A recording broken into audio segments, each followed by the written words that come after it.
राधा स्वामी गुरु प्यारे सत्संगत जी। बाणी गुरु नानक देव जी महाराज। आज के सत्संग के अनमोल वचन कुछ इस प्रकार हैं। आत्म में राम, राम में आत्म, चीनस गुरु विचारा। यह पहली पातशाही श्री गुरु नानक देव जी महाराज जी की वाणी है। कल मैंने श्री हजूर स्वामी जी महाराज जी की वाणी ली थी। उससे पिछले दिन पलटू साहिब जी, उससे पिछले दिन तुलसी साहिब जी, उससे पिछले दिन गुरु अमरदास जी। अलग अलग महात्माओं की वाणी लेने से मेरा केवल इतना ही भाव है कि हरेक महात्मा का एक ही उपदेश है। हरेक महात्मा हमें परमात्मा की भक्ति करने का एक ही तरीका, एक ही साधन समझाता है। आज मैं गुरु नानक साहिब जी के घर की वाणी ले रहा हूँ। यह उस गुरु घर की वाणी है जिन्होंने फरमाया था कि हमारा उपदेश चारों वर्णों के लिए साझा है।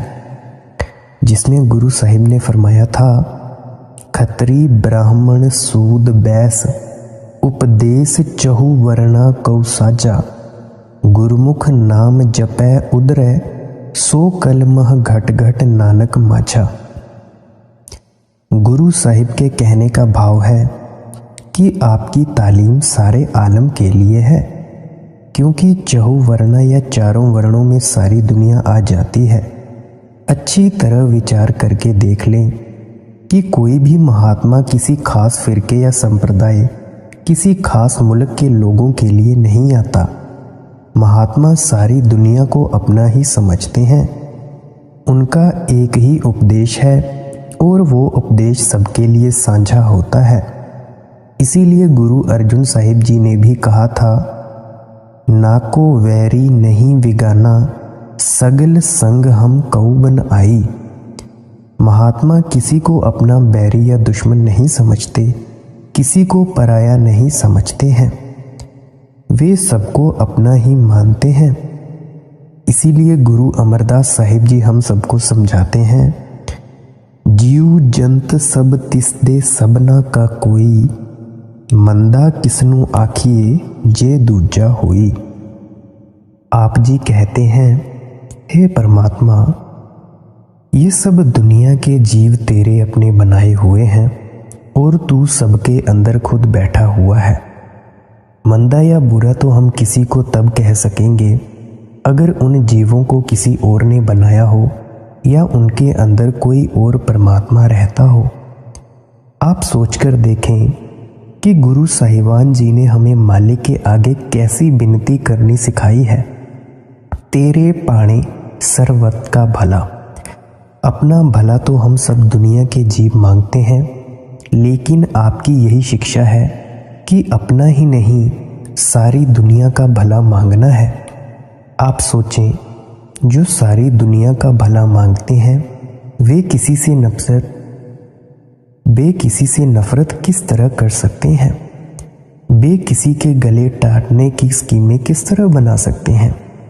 मैं तो कई बार हैरान होता हूँ, या तो हम गुरु घर की वाणी को अच्छी तरह पढ़ते नहीं या अच्छी तरह विचारते नहीं। हम अपने आप को उनके सेवक कहलाते हैं और फिर भी हम एक दूसरे से प्यार नहीं कर सकते। एक दूसरे के पास इकट्ठे बैठकर एक दूसरे के साथ अच्छी तरह प्रेम प्यार से नहीं रह सकते। यह उन गुरु साहिबान की वाणी है जिन्होंने समझाया है कि यह दुनिया की रचना, जो कुछ भी आप इन आँखों से देख रहे हैं, इनकी भक्ति, इसका प्यार आपको बार बार नीचे देह के बंधनों की ओर खींचकर ले आता है। जिस चीज़ को हम आँखों से देख सकते हैं उससे ही प्यार कर सकते हैं। गुरु साहिब जी समझाते हैं कि केवल उस मालिक का प्यार ही हमें वापस ले जाकर उससे मिलाएगा।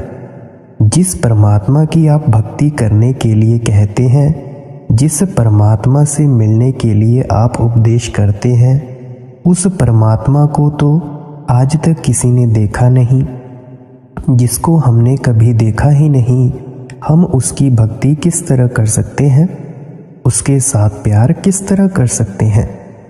आप अपनी वाणी द्वारा समझाते हैं कि केवल शब्द की कमाई के जरिए हम उस मालिक की भक्ति कर सकते हैं।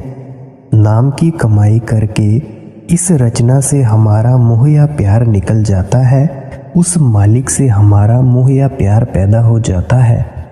इसीलिए गुरु घर की कोई वाणी पढ़ लें, पन्ना पन्ना तुक तुक शब्द की महिमा करती है, नाम की महिमा करती है। गुरु अमरदास जी कहते हैं, सच्चे शब्द सच्ची पत होई, बिन नावे मुक्त न पावे कोई। आप समझाते हैं कि आप सच्चे शब्द की कमाई करके ही सच्ची इज्जत हासिल कर सकते हैं और उस सच्चे नाम की कमाई के बिना कोई मुक्ति हासिल करने का, देह के बंधनों से छुटकारा हासिल करने का साधन नहीं है। आपने तो यहाँ तक खोलकर निडर होकर नाम का प्रचार किया है, बिन नावे होर पूज न होवई, परम पुली लोकाई। उस शब्द या नाम की कमाई के बिना कोई मालिक की भक्ति नहीं है, कोई मालिक की पूजा नहीं है। दुनिया के जीव व्यर्थ भ्रमों में फंसकर कभी किसी ओर दौड़ते हैं तो वे कभी किसी ओर दौड़ते हैं। गुरु नानक साहिब जी इसी शब्द में आगे जाकर समझाते हैं, ये जो शब्द है, बिन नावे होर पूज न होवे, भरम भूली लोकाई, नाम बिसार चलह अन मार्ग अंत काल पछुताही। अगर तुम नाम की कमाई करने का तरीका छोड़कर किसी दूसरे रास्ते पर चलने की कोशिश करोगे तो तुम्हें मौत के समय पछताना पड़ेगा कि व्यर्थ अपने कीमती वक्त को बेकार बातों में फंसाकर बर्बाद कर दिया। आखिर क्यों पछताना पड़ेगा? बिन नावे दर टोई नाही, ता जम करे खुआरी। आप जी कहते हैं कि शब्द या नाम की कमाई के बिना कोई मालिक के घर नहीं जा सकता।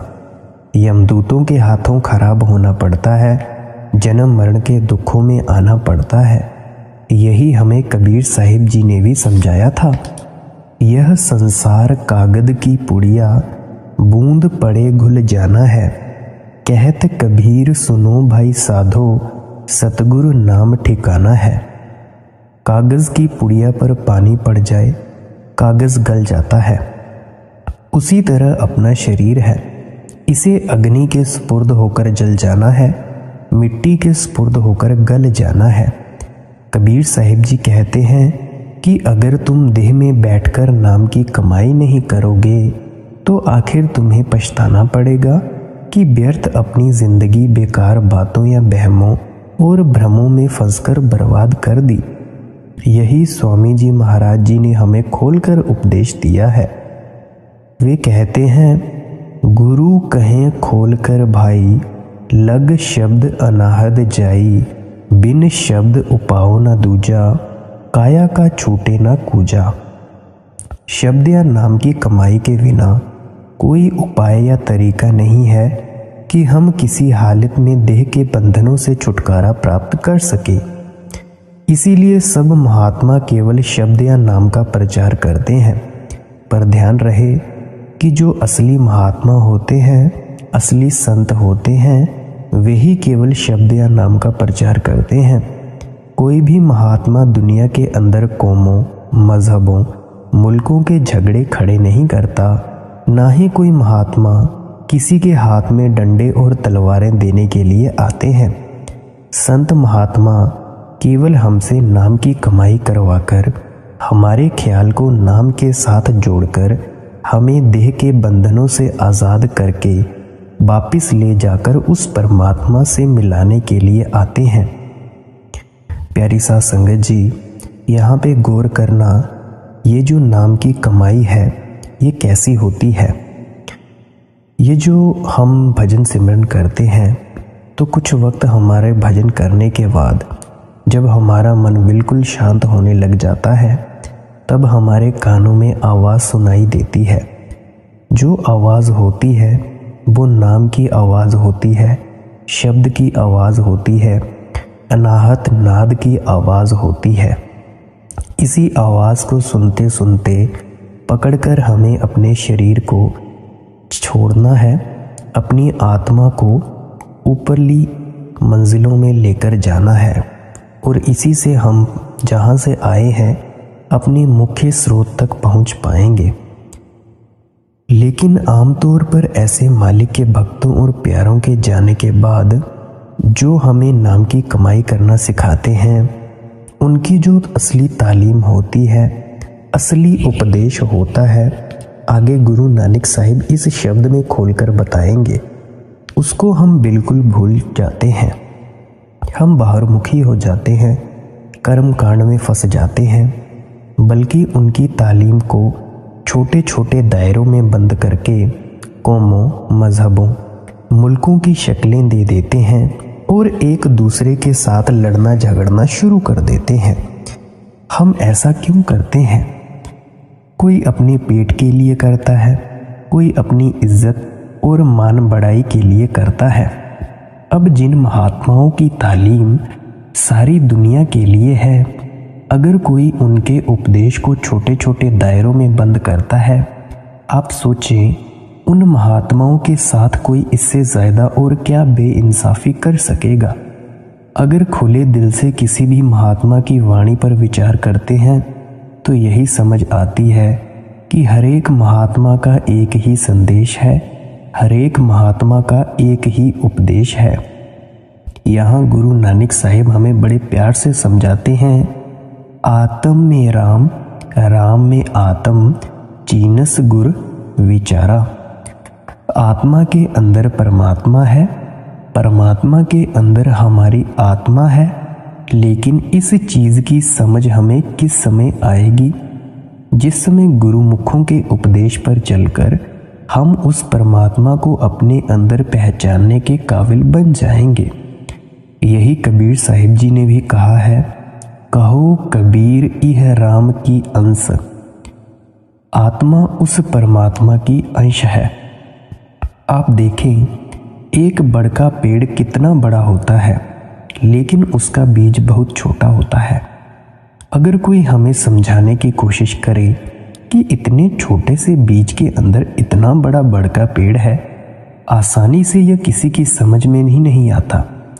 जब तक उस बीज को हम ज़मीन में बोते हैं तो वह छोटा सा पौधा बनकर निकलता है। देख लें, आहिस्ता आहिस्ता परवरिश पाकर वो कितना बड़ा बड़ का पेड़ हो जाता है। फिर हमें खुद ही पता चल जाता है कि इसमें बड़े पेड़ का एक बहुत छोटा सा बीज है और इतने छोटे से बीज के अंदर इतना बड़ा बड़ का पेड़ है। इसी तरह गुरु नानक साहिब जी भी समझाते हैं कि हमारी आत्मा उस परमात्मा की अंश है।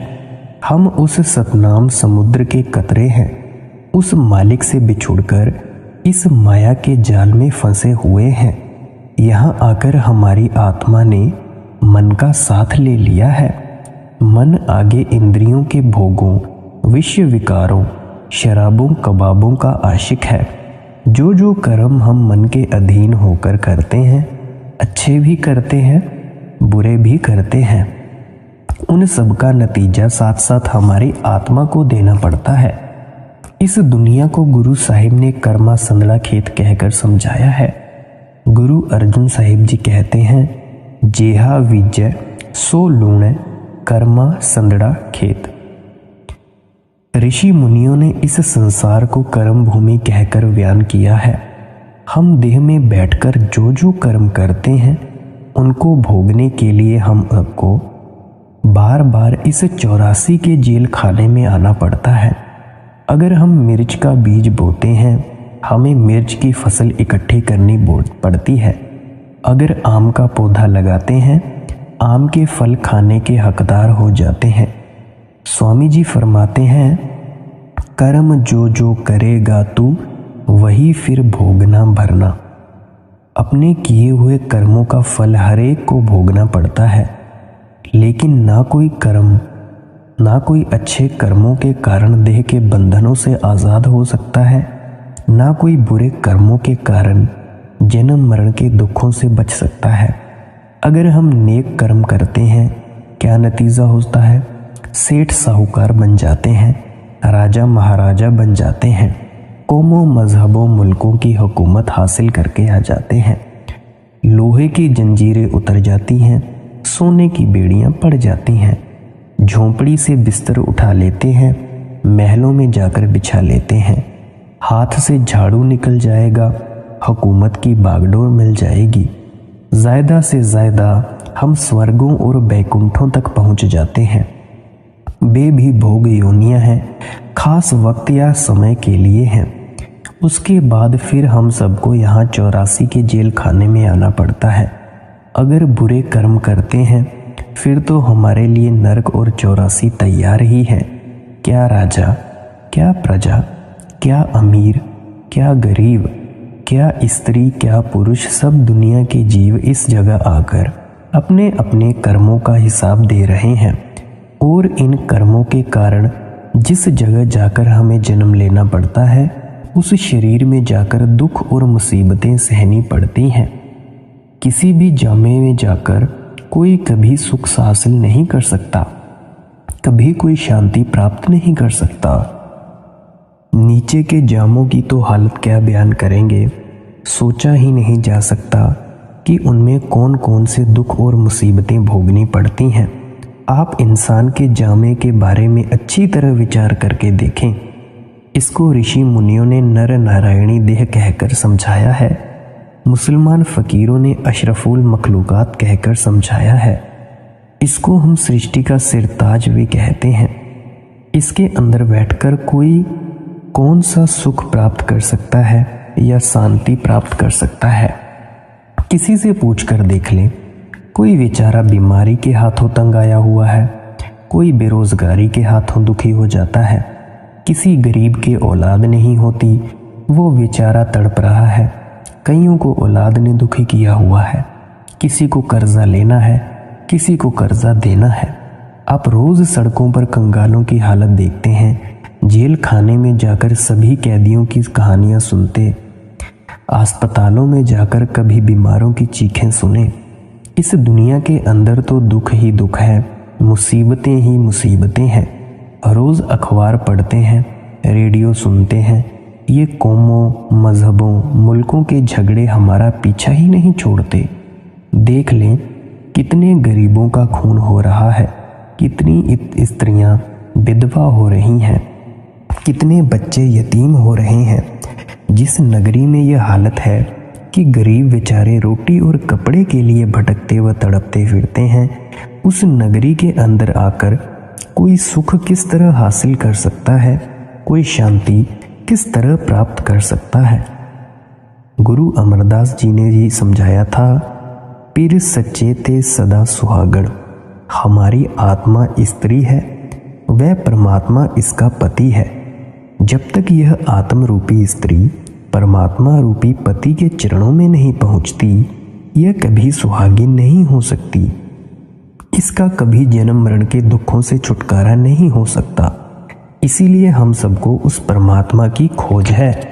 इसीलिए सब महात्मा हमारे अंदर केवल उस एक मालिक से मिलने का प्यार पैदा करते हैं, जिस परमात्मा से हमें मिलना चाहते हैं।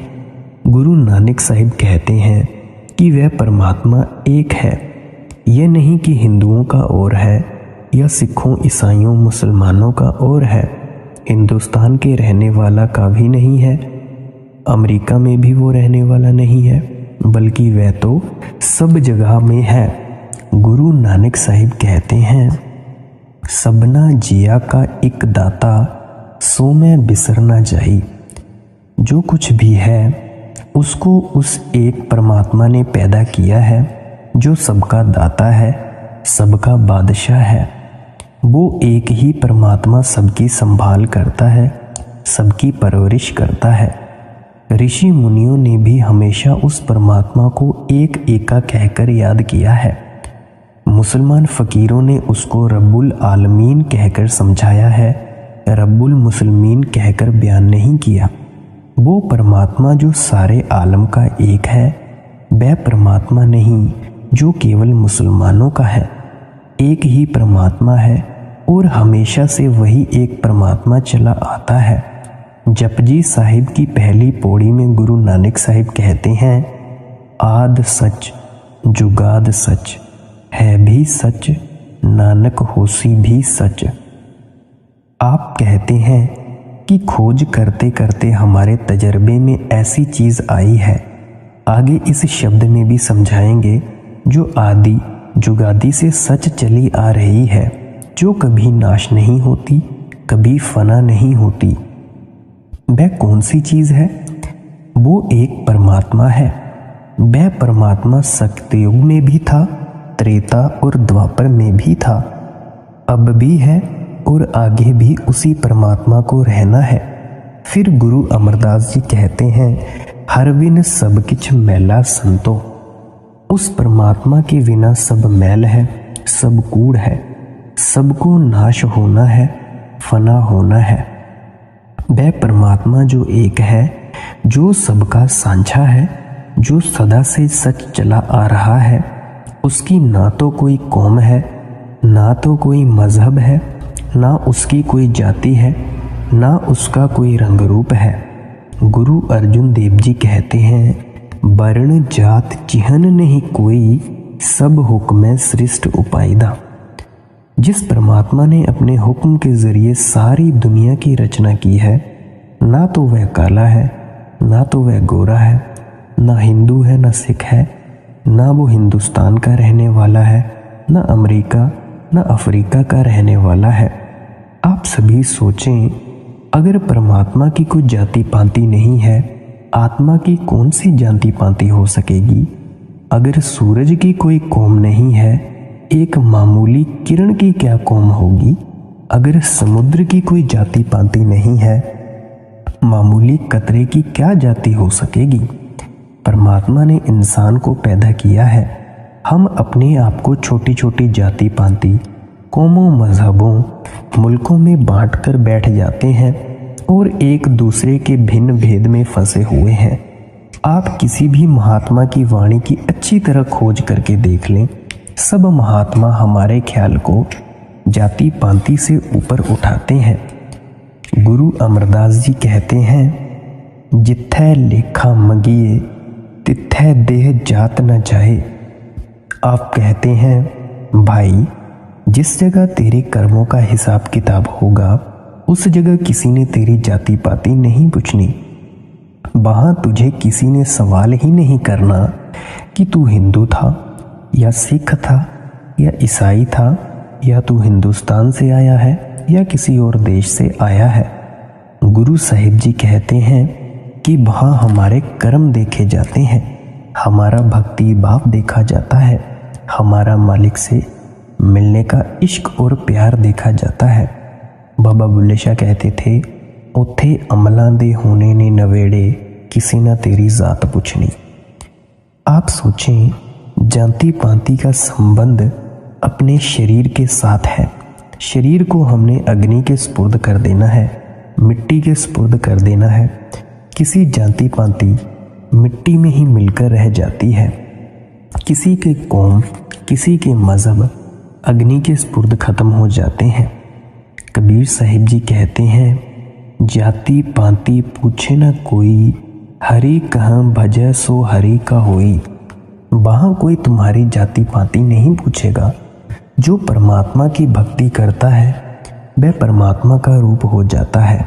शायद किसी के दिल में ख्याल हो कि मैं हिंदुओं से सिख बनकर ही परमात्मा से मिल सकूंगा, या सिखों से ईसाई बनकर ही मालिक से मिल सकूंगा। कबीर साहिब जी कहते हैं कि यह ख्याल ही मन में से निकाल दो। मालिक की तो अपनी भक्ति प्यारी है, मालिक को तो अपना प्रेम या इश्क प्यारा है। जो अपने कर्मों की ओर, अपने अमलों की ओर ध्यान देते हैं, उनका ही हिसाब किताब खत्म होगा। जिनको जाति पाति का अहंकार या गुरूर है, उनको कोई नहीं पूछेगा। गुरु प्यारी साध संगत जी, इसीलिए हम सबको अपने भजन सिमरन में ध्यान देना चाहिए। मेरे वचनों को बड़े प्रेम से सुनने के लिए शुक्रिया। राधा स्वामी जी।